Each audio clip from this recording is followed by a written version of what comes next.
In this lesson, you'll learn more about factoring polynomials. Sometimes you'll need to factor a polynomial that will require the use of more than one method. For example, this polynomial would be one of those. And these are just some of the methods you'd have to consider to factor this polynomial. Let's take a look at a problem like that. Factor 9x to the fourth plus 30x squared y squared plus 25y to the fourth minus 81x to the sixth y to the sixth.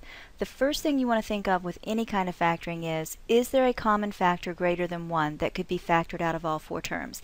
And in this case, there isn't. So the next thing you want to think of when you see four terms is, would grouping work? And in this case, grouping's not going to work. This is what you get when you try grouping. The first two terms have a greatest common factor of 3x to the second, and the second two terms, the second set of terms, have a greatest common factor of y to the fourth. When you factor out the 3x squared, you get 3x squared plus 10y squared.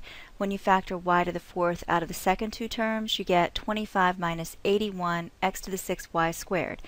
At this point, these two terms, this term and this term, do not have a common factor. This right here should match, and it doesn't. So grouping isn't going to work.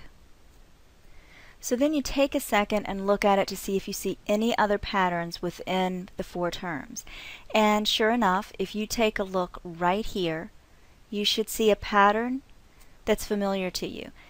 It's a perfect square trinomial.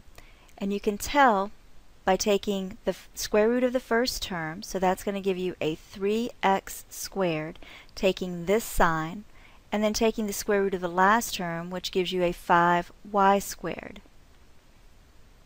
It's very easy to check that this is in fact the factored form of this perfect square trinomial just by taking these two terms, multiplying them together to get 15x squared y squared, and then doubling them, or doubling the product. And that gives you a 30x squared y squared, which confirms that's the middle term you needed to come up with. So let's rewrite this polynomial down here in the corner so we can finish factoring it.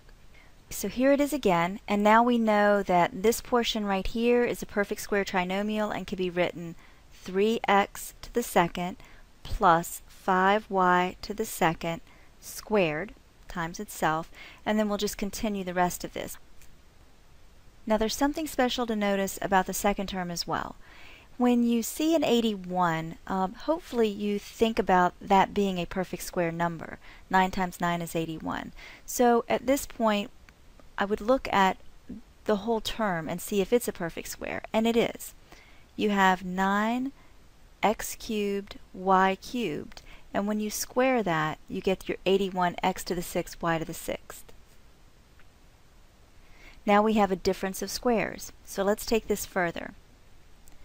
Recall that the pattern for factoring the difference of squares is a squared minus b squared equals a plus b times a minus b.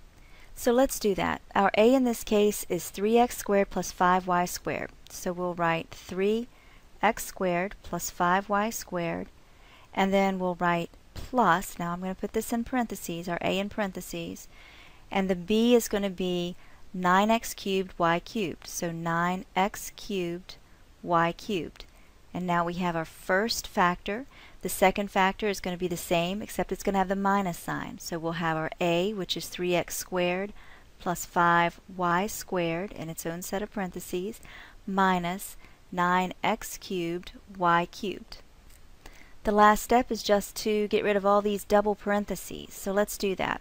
We're going to have 3x squared plus 5y squared plus 9x cubed y cubed, and then we're going to have 3x squared plus 5y squared minus 9x cubed y cubed. Now we have our polynomial fully factored. Now you know a bit more about factoring polynomials. See you next time. Now you know a bit more about factoring polynomials. See you next time.